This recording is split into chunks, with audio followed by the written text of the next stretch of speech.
She was homeless, but her discovery would change her life forever, and the life of a billionaire. The waves crashed violently against the jagged rocks, their foam mixing with the bitter December wind that cut through the night like broken glass. On this desolate stretch of coastline, where the wealthy wouldn't dare venture after dark, a young black girl named Maya pulled her threadbare jacket tighter around her shoulders. At just 16, she had learned that survival meant scavenging in places others forgot existed. Maya's bare feet, numb from the cold, carried her across the wet sand as she searched for anything of value, bottles to return, metal to sell, perhaps food discarded by the nearby luxury resort. But tonight, the shore held something different, something that would change everything. Through the howling wind, she heard it first, a child's weak cry carried on the salt air. Maya's heart stopped, following the sound. Her eyes fell upon two figures collapsed on the sand, waves still lapping at their motionless bodies. A man in an expensive suit lay unconscious, blood trickling from a gash on his forehead. Clinging to him was a small boy, no more than 5 years old, shivering and barely conscious. Maya froze. Every instinct screamed at her to walk away. She had learned the hard way that people like her, the invisible, the unwanted, were always blamed when the rich faced tragedy. But as she stared at the child's pale lips and the man's labored breathing, something deeper than fear took hold. Without another thought, she dropped to her knees beside them.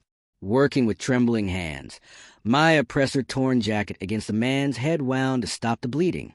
She turned him on his side to clear his airway, remembering what she'd learned from a paramedic who had once treated her on the streets.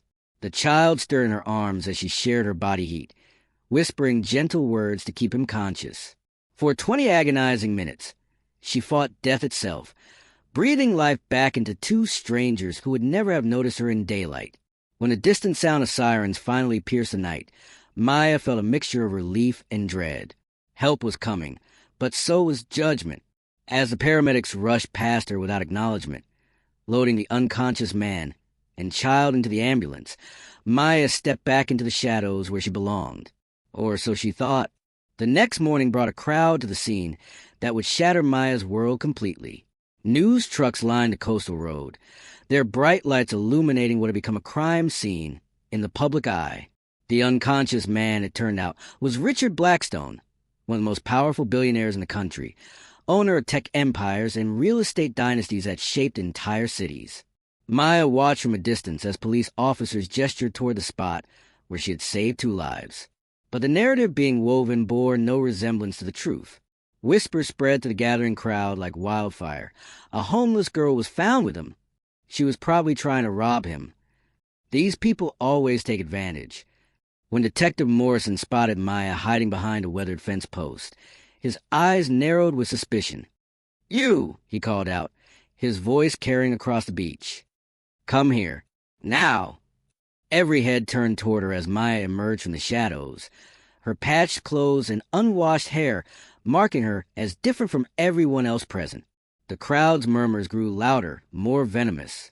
Cameras swiveled in her direction like weapons ready to fire. "Were you here last night?"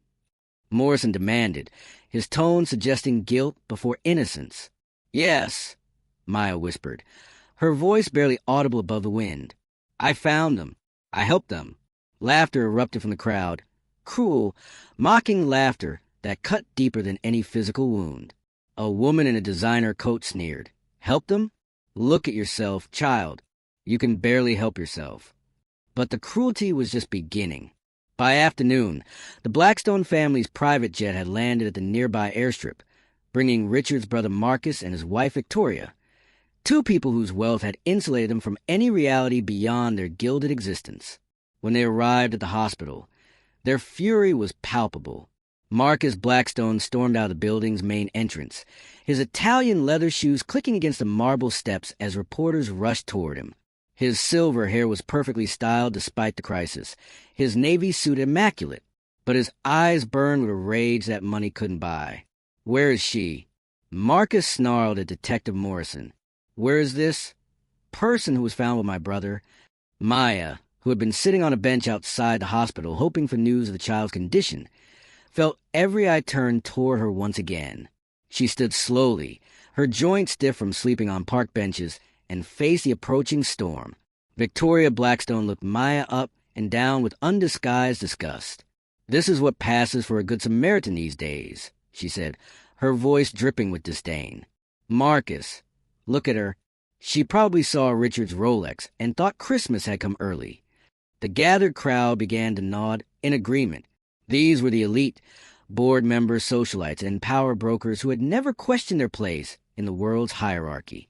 To them, Maya represented everything they feared and despised about the lower classes. "I didn't take anything," Maya said quietly, but her voice was lost in the growing chorus of accusations. A reporter thrust a microphone toward her face. "Did you approach Mr. Blackstone with the intention of robbing him? Were you involved in whatever accident put him in the water? How long have you been stalking wealthy targets on this beach?" Each question was a dagger, each assumption a weight that threatened to crush what little dignity Maya had left. But the worst was yet to come. Marcus pulled out a thick leather wallet and began counting $100 bills.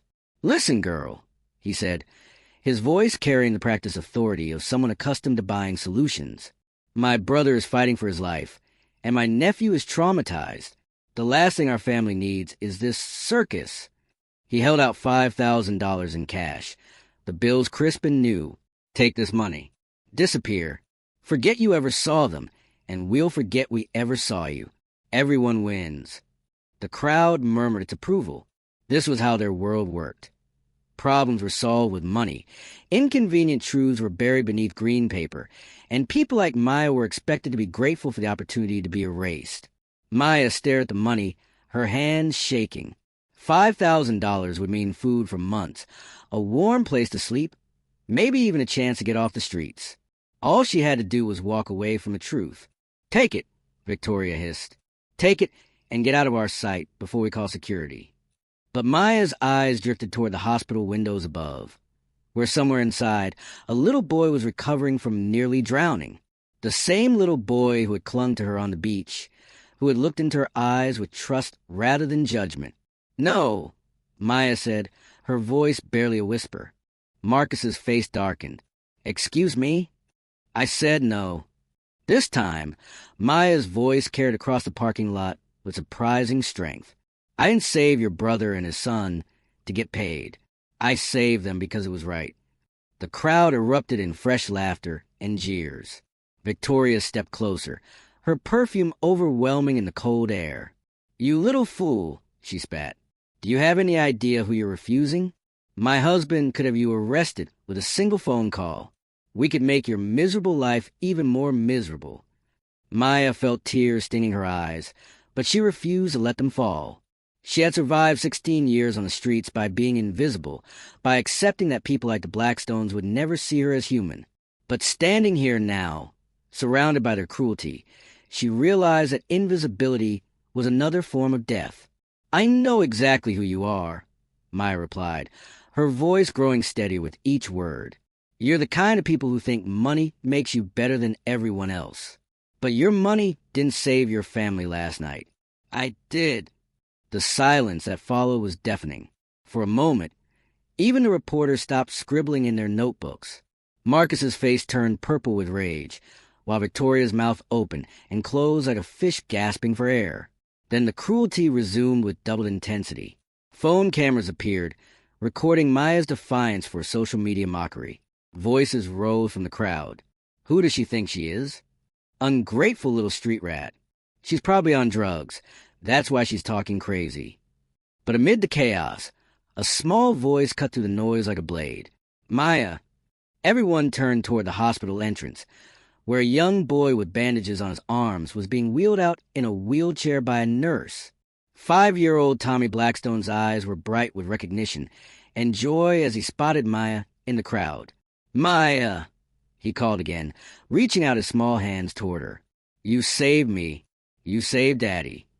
The nurse pushing Tommy's wheelchair looked confused as the boy began to cry, not from pain, but from desperate desire to reach the girl who had pulled him from death's grip.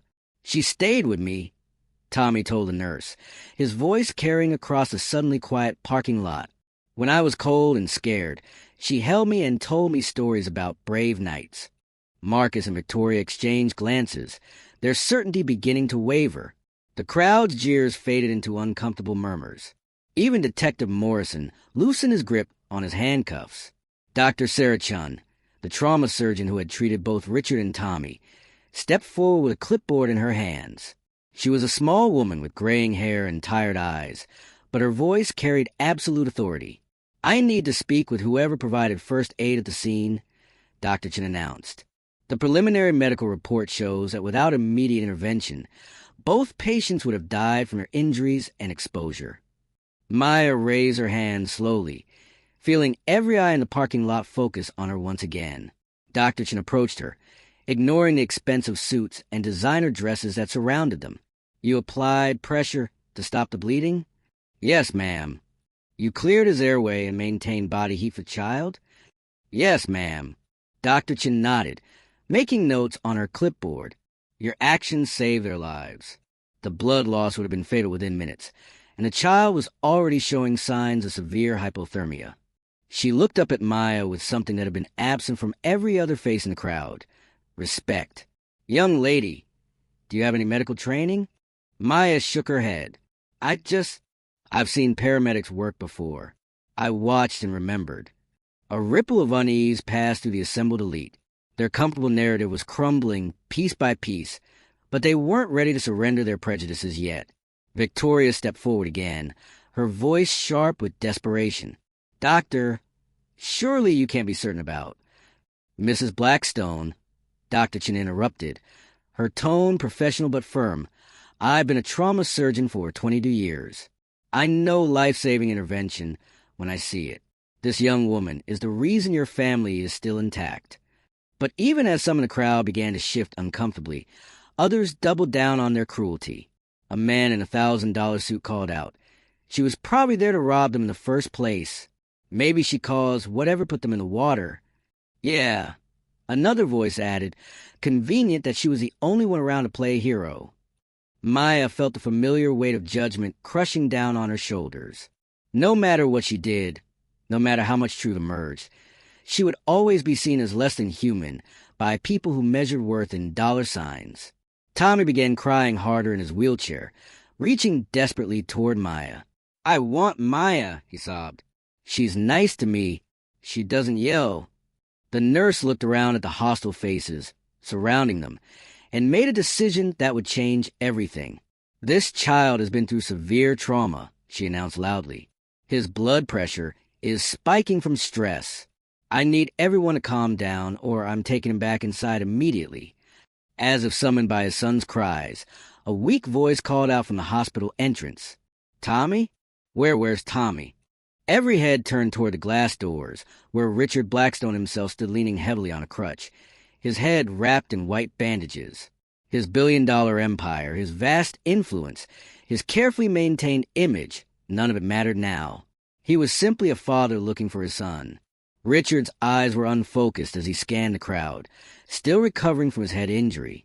When he spotted Tommy in the wheelchair, relief flooded his face.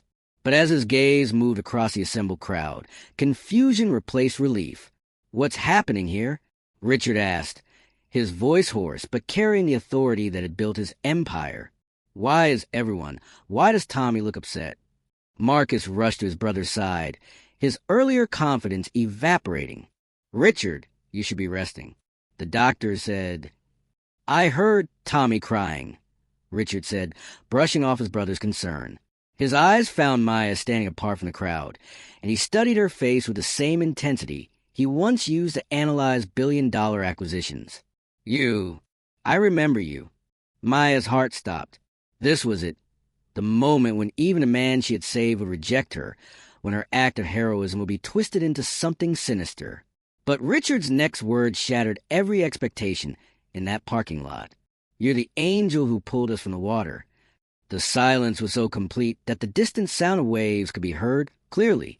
Richard's eyes never left Maya's face as memories flooded back. The feeling of gentle hands turning him to breathe, the warmth of someone sharing their body heat, the soft voice telling his son that help was coming. "I remember your voice," Richard continued, his words growing stronger with each sentence. "You told Tommy that brave people don't give up, that knights always protect the innocent. You stayed with us when you could have walked away. Marcus tried to intervene, his voice tight with panic. Richard, you're confused and a head injury. This girl was found at the scene, but we don't know. I know exactly what I remember, Richard said, his tone cutting through his brother's protests like steel. He looked around at the assembled crowd, the reporters, the socialites, his own family members, and his expression hardened with disgust. What I want to know, Richard continued, his voice rising, is why the person who saved my life and my son's life is standing alone while the rest of you cluster together like vultures. Victoria stepped forward, her carefully applied makeup beginning to run in the coastal wind. Richard, darling, you've been through trauma. This person was trying to take advantage. Enough. Richard's roar silenced everyone within 100 yards. Seagulls scattered from nearby posts, and even the reporters stopped their incessant scribbling. When he spoke again, his voice carried the cold fury of a man who had built empires and destroyed competitors. I don't know what kind of circus you've all created here, but it ends now. Richard's eyes swept across the crowd, lingering on each face that had shown Maya cruelty. This young woman risked her own life to save strangers. She asked for nothing, expected nothing, and received nothing but contempt from people who wouldn't cross the street to help their own neighbors. He began walking toward Maya, each step deliberate despite his injuries. The crowd parted before him like the Red Sea, their earlier confidence crumbling into shame and fear. "What's your name?" Richard asked gently, his voice a stark contrast to the authority he had shown moments before. "Maya," she whispered, tears finally spilling down her cheeks. "Maya." Richard repeated her name like a prayer. "My son is alive because of you. I am alive because of you. And these people," he gestured toward the crowd with obvious disgust, "these people try to destroy you for it." Tommy had stopped crying and was watching the exchange with a wide-eyed fascination of a child witnessing justice unfold. "Daddy," he said, his small voice carrying clearly in the silence, "Maya sang to me when I was scared. She told me you would wake up and hug me again." Richard's eyes filled with tears as he looked at his son, then back at Maya. She was right, wasn't she, buddy? The billionaire turned back to the crowd, and his expression transformed into something that had made corporate rivals surrender without a fight. "I want every person who spoke against this young woman to step forward. Now!" Nobody moved. The same people who had been so vocal in their accusations suddenly found their shoes fascinating. "I said now," Richard commanded, his voice echoing off the hospital walls. Slowly, reluctantly, Marcus and Victoria stepped forward. Then Detective Morrison, his face red with embarrassment. One by one, others followed. Reporters, socialites, hospital staff who had whispered cruel assumptions. Richard looked at each of them with the same expression he reserved for failed business ventures. "You're all about to learn what it means to judge someone by their circumstances rather than their character." He turned to Detective Morrison first. "Detective, I want a full apology to Miss Maya, and I want on record. Then I want you to investigate why your first instinct was to treat a hero like a criminal." Morrison's hand shook as he removed his hat. "Miss Maya, I apologize. I was wrong to assume. I should have listened." Richard cut him off with a wave. "Not good enough. Public apology, in writing, submitted to your superior and the press. Next." Victoria tried to speak, but her husband silenced her with a look that could have frozen fire. "Marcus, Victoria, you tried to buy her silence. You treated a lifesaver like a criminal. You're both banned from my property, my businesses, and my life until you learn to see people as human beings rather than problems to be solved with money." The gasps from the crowd were audible. Marcus Blackstone had been vice president of 3 of Richard's companies. Victoria served on the boards of 2 major charities funded by Blackstone money. Their social standing was evaporating in real time. But Richard wasn't finished. He pulled out his phone and dialed a number, his eyes never leaving the assembled crowd. "James, it's Richard. I want you to listen very carefully." James Morrison, Richard's head of security and public relations, had been fielding calls about the incident all morning, but he had never heard his boss speak with such cold fury. "I want every person who participated in the harassment of Maya Williams investigated immediately. Anyone on my payroll who showed her cruelty is fired, effective immediately. Anyone who does business with my companies and participated in this harassment will find their contracts terminated. And I want a full media campaign launched within the hour. This young woman is a hero, and I want the world to know it. Maya stood frozen as Richard's words washed over her. She had spent her entire life being invisible, being dismissed, being treated as less than human. Now, the most powerful man she had ever met was reshaping reality around her courage. Dr. Chin stepped forward, her respect for Maya now obvious to everyone present. Mr. Blackstone, I'd like to formally recommend Maya for our hospital's Civilian Hero Award. Her quick thinking and medical instincts were remarkable. Richard nodded approvingly. That's exactly the kind of recognition she deserves, Doctor. But it's just the beginning. He turned back to Maya, his expression softening. Maya, I owe you a debt that can never be repaid. You gave me back my son, and you gave my son back his father. But more than that, you showed courage when no one was watching, compassion when no one would have blamed you for walking away. Maya wiped her eyes with the back of her hand, overwhelmed by the reversal of fortune. I just did what anyone would do. No, Richard said firmly. You did what most people would never do. You risked yourself for strangers, and you asked for nothing in return. That's not common. That's extraordinary. Tommy had been listening to every word from his wheelchair, his young mind processing the adult drama unfolding around him. Suddenly, he spoke up with the clear logic that only children possess. Daddy, can Maya come live with us? She doesn't have a house, and our house is really big. The innocence of the question cut through the tension, like sunlight breaking through storm clouds. Richard knelt beside his son's wheelchair, mindful of his own injuries. Would you like that, buddy? Would you like Maya to be part of our family? Tommy nodded enthusiastically. She's brave like the knights in my books, and she's nice to me even though I'm little. Richard looked up at Maya, his eyes serious but kind. Maya, I'm not offering you charity. I'm offering you a choice. You saved my family, and now I'd like you to be part of it. Not as a servant, not as someone who owes us anything, but as someone we owe everything to. Maya felt her knees threatening to give out. A home, a family, a future that extended beyond scrounging for food and shelter. It was more than she had ever dared to dream. But even as hope bloomed in her chest, she looked around at the faces surrounding them. Some showed genuine remorse and newfound respect, but others still carried traces of resentment and disbelief. She had learned not to trust sudden reversals of fortune. Mr. Blackstone, Maya said quietly, I don't know if I belong in your world. Richard stood up, wincing slightly from his injuries, and placed a gentle hand on Maya's shoulder. Maya, you don't belong in my world. You belong in a better world than the one any of us have created. But if you'll let me, I'd like to help build that better world, starting with making sure you never have to sleep on the streets again. The crowd had grown silent, witnessing a transformation that will be talked about for years to come. This wasn't just about one homeless girl and one wealthy man.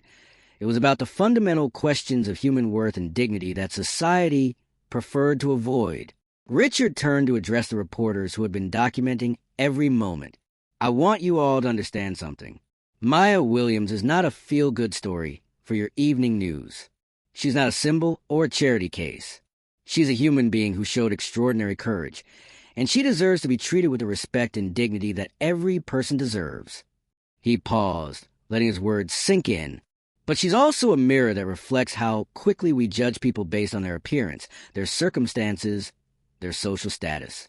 Every person who assumed the worst about Maya today needs to look at themselves and ask why they were so eager to believe that poverty equals criminality, that homelessness equals worthlessness. Maya felt a warmth spreading through her chest that had nothing to do with the coastal sun.